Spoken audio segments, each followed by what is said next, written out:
Hi, everyone. We're introducing Jag, who's here for our People Tech Talks number 2. He's got 10 years experience in people ops, strategic leadership. He's seen it all when it comes to HR tech implementations.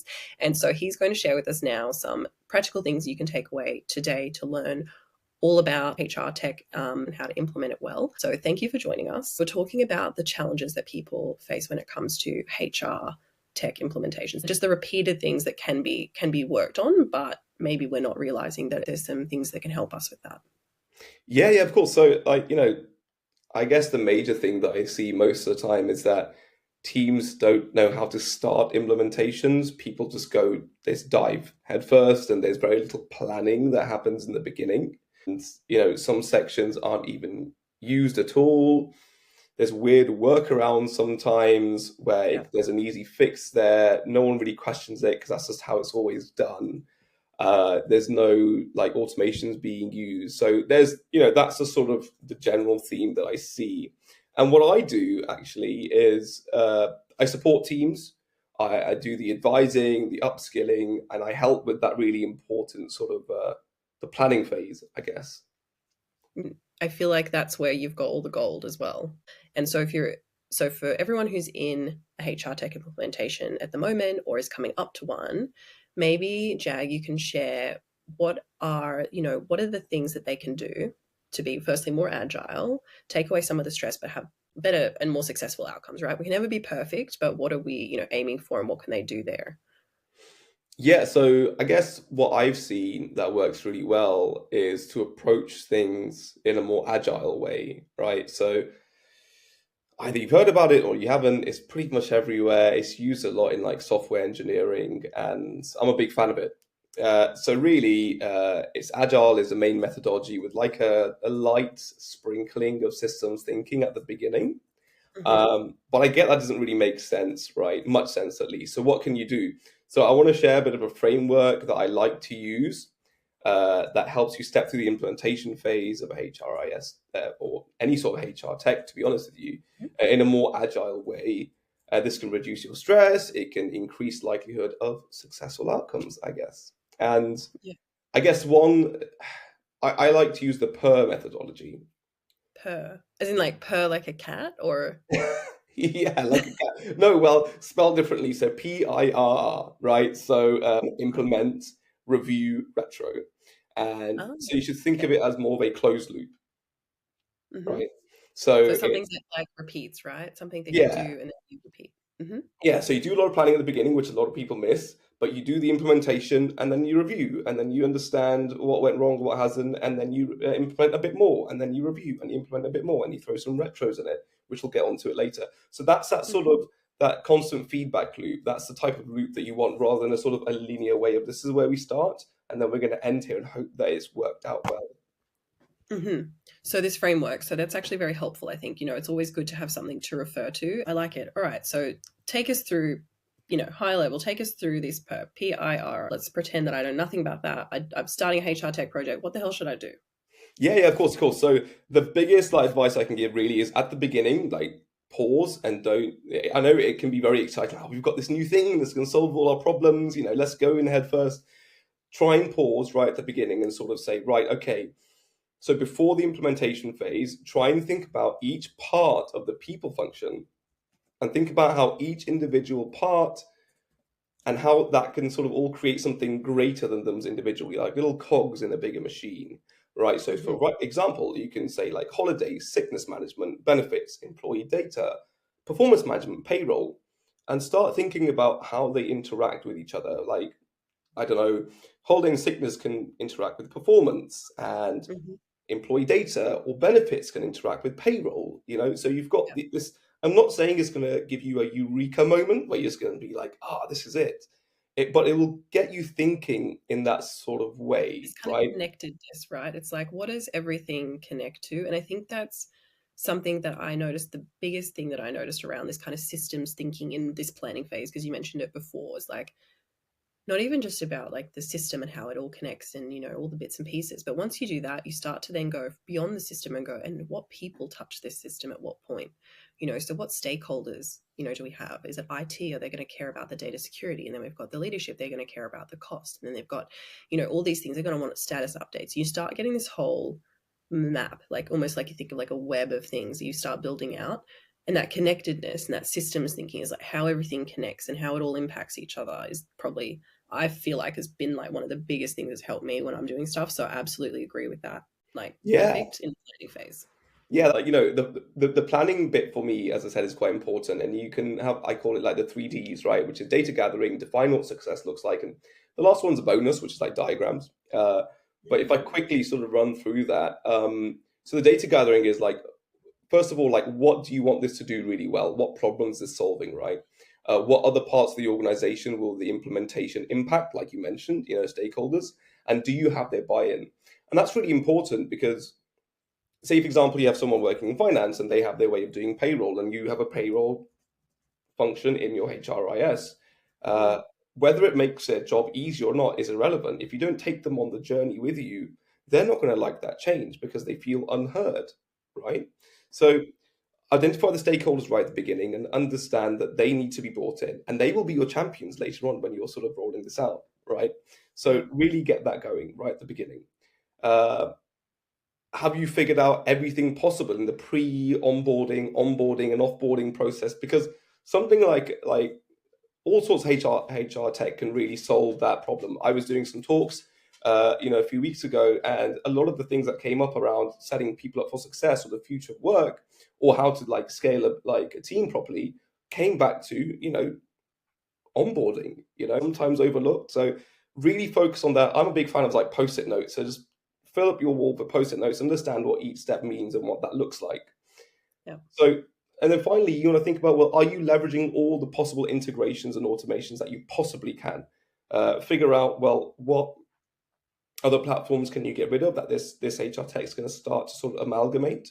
What platforms can't you get rid of? And is there an integration? And start thinking about this maybe at the shopping phase right at the beginning, right? Is there? Definitely do that shopping phase. Agree with that totally. I think, this whole like, what is your infrastructure going to look like? I think that's something that should already be known right before you get to it. It doesn't always happen, and we know that. So I think if it hasn't happened, then we don't worry about that. It hasn't happened, but then make sure when you get to like this stage, definitely think about that in your infrastructure plan. Yeah, sure. massively agree. And I mean, look, even personally with me, like it's so overwhelming. So going over to Stacked as a database, like it's so helpful to sort of say, right, okay, these are the platforms and this is where it all is, Like all the tech that's out there, I know. don't know. It's crazy. Like I actually didn't realize how much tech was out there till I really I thought there was a lot of tech. That's why I started Stacked, but the amount of tech is like overwhelming even for me. I'm like, this is absolutely crazy. So can imagine when you get to this stage where you're choosing tech, or then even the implementation, you have other tech and you've got your integrations and you're thinking about what is even the next tech after this one, if you've got a couple on the roadmap.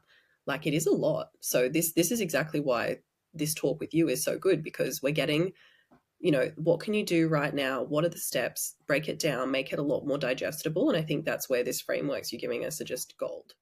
For me, defining what success looks like is like just as important as anything else. Create that all important North Star. People know me will say, Jack, you always talk about your stupid North Star, but it's so important to me. That's what you keep referencing back to. What is this problem that this is solving? User stories can help with this. So a user story is almost like putting yourself in that sort of position of the end user.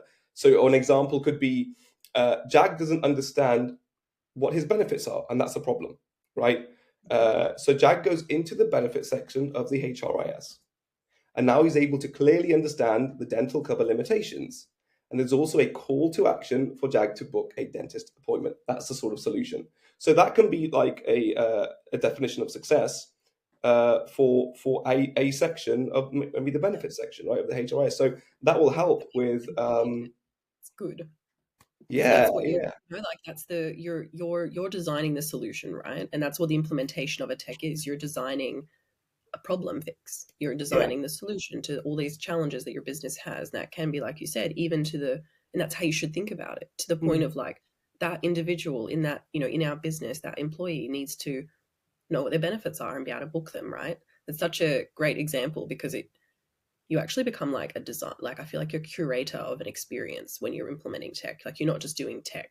Mm. And I think people forget that step, to really think on the user perspective. So I like that. User Yeah. stories, everyone. And those user stories actually help you be more like customer focused, i.e. Yep.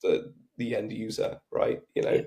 Yeah, makes So sense. yeah, I'd say, and you can actually later on when you're putting this into Kanban form, you can use those user stories as actual tasks, and then you have your task and your acceptance criteria in that one sort of Yep. task. But yeah, like the last one is diagrams. This is like a nice to have. The reason I put this in is because when you're explaining things to stakeholders or other leadership, as is and to be diagrams like help a lot in my experience. People like pictures.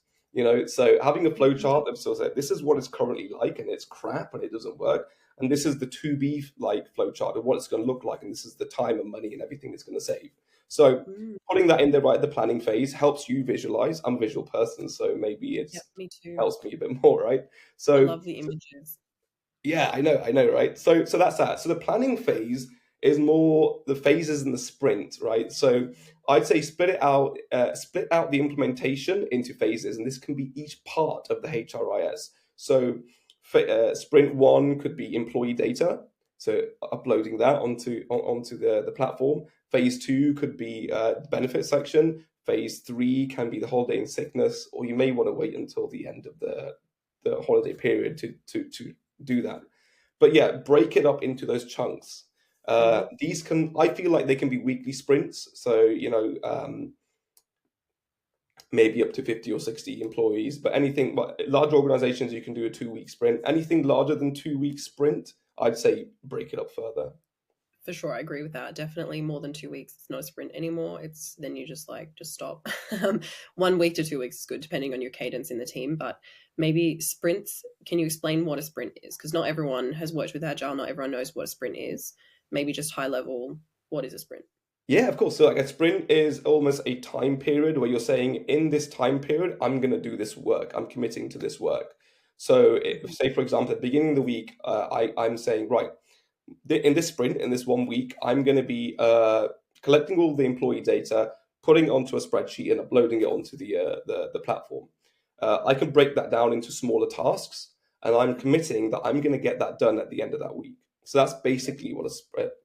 So it's like basically giving yourself your focus points for a period of time to work on towards the goal, right? Breaking down that big goal into smaller chunks and saying, this is for this time period, that's where I'm going to put my energy, right? That makes sense. And then you can do that with everyone in the team, right? Everyone in the project team. And then everyone knows what everyone's working on for that week and what component and what stage they're at within that, broader big picture that you're trying to do. Because it's always like this big, big thing you've got to do. And if you break it down, just gets that much easier to work on it, and you can always know the status of things. So that's why I definitely like this Kanban thing you talked about too, like the views, having this planning. So yeah. So like Kanban's the next thing actually. So put all of it on a Kanban board to like really define what it is, and it can be different things, but like really it's just like a list of stuff, right? So you have a list of backlog, that's all the things that need to be done, and you have doing and done. In between doing and done, you might have like approved, because if it needs to get approved by somebody.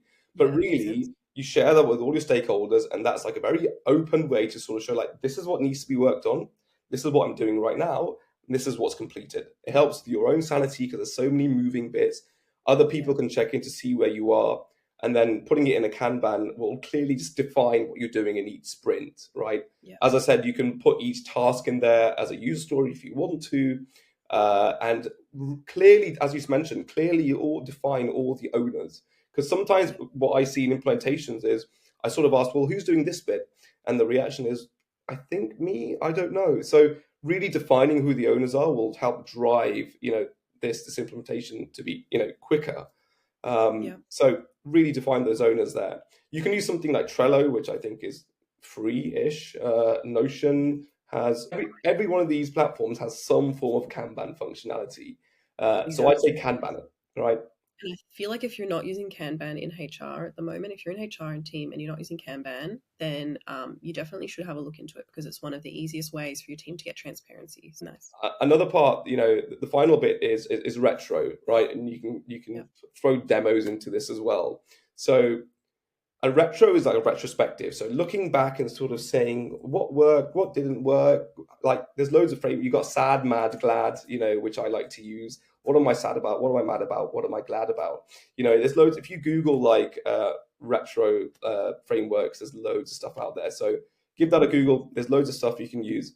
But really have these planned and reoccurring at the end of each sprint, right? Because that's when the feedback loop comes in its own as well. You can combine this with a stand-up as well. So a weekly stand-up is defined as something where you sort of get together with your team or your stakeholders and sort of say, this is what I've worked on already, this is what I'm working on now, and this is what needs to be done, and these are the blockers that you need to help me unblock so I can get going with them. That's when the Kanban board comes into play as well. You can use that as your tool, but really it needs to be 15 minutes long just to sort of say, this is what I've worked on. And that keeps people in the loop of what you're working on all the time, right? So there's no like this black hole of information that what's going on. But yeah, combine it with that. Some people might say no, like I don't want to see like a demo, I don't want to do a retro right now, and that's okay.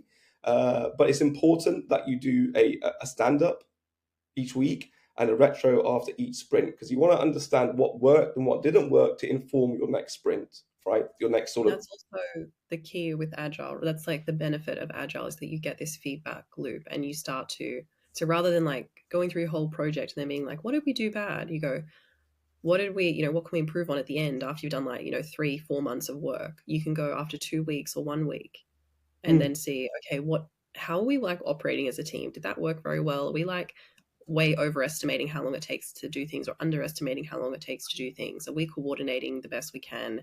Then you can like in the moment change, the way you approach stuff. And I think that's why it's so powerful, because the learning happens in the moment. But you have to like enable that, like you said. You need to have those stand-ups, you need to have those retros, you need to like have those conversations and take a little bit of time to do that to inform yourself. So yeah, definitely really important steps there not to forget. It's the framework, right? Like people go head in, just head first, sorry, and without a framework in place, it can sort of go off track very easily, So yeah, I've seen that a lot. Yeah, and, I mean, I've been guilty of it myself. me We too. all do it. I think Yeah. people think, even like, I mean, I've been in project management, doing this stuff for almost 15 years now. Even I'm not doing it perfect. Like I don't do it all perfect, and also you don't have to do it all perfect. I think people, are like, oh God, if I don't know how to do Agile to the full extent or project management to the full extent, I can't do it, or I'm not good at it. It's like, it's just little things. There's just some little key things that you've gone through today. Like everyone can do that. You just need to start somewhere. One thing I'd say is right at the end, when you've implemented the whole like HR tech, whatever it may be, have a retro, sit down for at least an hour with all the people that are involved and sort of go through that process and ask everyone like, what do you think went well? What do you think didn't go well? What can we improve on next time? And you use that information for your next implementation, whether that's an MDM or a password management system or whatever it may be. That's the key. The retro is the key. You sort of understand retrospectively what went well, what didn't, how can we improve, and that informs the next cycle of whatever HR tech it is. And then you get into that loop again, right? You can use the PIRR again in that same way. Yeah, it makes a lot of sense. And it's also, when I'm thinking about like, when projects don't go well, it's always just because it hasn't been planned well. Most of the time, you haven't done that first step. You haven't thought about the framework in which to operate. And a lot of teams don't have frameworks in which they operate. They sometimes do. They maybe have a Kanban board, but they don't have all this other kind of structure around, how they work. And so I love this. I'm going to take it away, like PIRR. It's like great. It reminds me of a cat too, and I love cats. So PIRR is like the easiest thing to remember for me. So you don't have to wait. I feel like people wait for like someone to give them a framework at work. And I don't think people should wait. I think they should just, if you're hearing this call and you're watching this, you can just do it. Right? Yeah, I use it in my personal life. I have Yeah. my brain works in Kanban format. It's just Oh my God, mine too. This is why we get along so well, Jack, because we're both just like, so, we're like, there's all this structure happening in our life. No, but it's because we've seen the benefits of having this kind of, the benefits of planning, the benefits of this structure are so clear. And Mm. that's why they have frameworks, right? You hear about frameworks, methodologies, and you're like, oh, like I don't want to hear about another framework. It's like it's just giving you triggers and reminders to help yourself. So I love it. I mean, I love what you just shared. It's fantastic. And, you've done this so many times that it's like you can, even like you said, you iterate on that all the time. Yeah, I mean, thank you so much for sharing that. I think we've had a pretty good chat. I'm hoping that everyone here now goes away with PIRR in their mind, can implement it into something they do at work. It doesn't even have to be a HR tech project, just in the way that you operate. Maybe you want to bring it back to your team. I feel like, Jag, you should write something about this, like write up an article or something Yeah, I'm to thinking about writing something about it because I get a lot of people asking me the same sort of question, like where do I yeah, start? Or, the implementation's gone wrong. How has it gone wrong? Why did it go wrong? And it comes back to a lack of method or planning. So yeah, I'll probably write something about this actually. that would be awesome. I think people would love to read that. I would definitely be reading that. So I want to say, as a wrap up, thank you so much for coming on our People Tech Talks live on LinkedIn. And if you are looking to connect with Jag, you can drop him a message on LinkedIn. You can connect with him there. You can follow him there as well. He's also currently looking out for his next challenge. So full-time, fractional, whatever it is, you can always reach out to him. He's, again, an expert in this space. So if you want to learn, you definitely want to be learning from him. Thanks so much for joining. Thank you, Jessie, for having me. No problem. All right. Bye, everyone.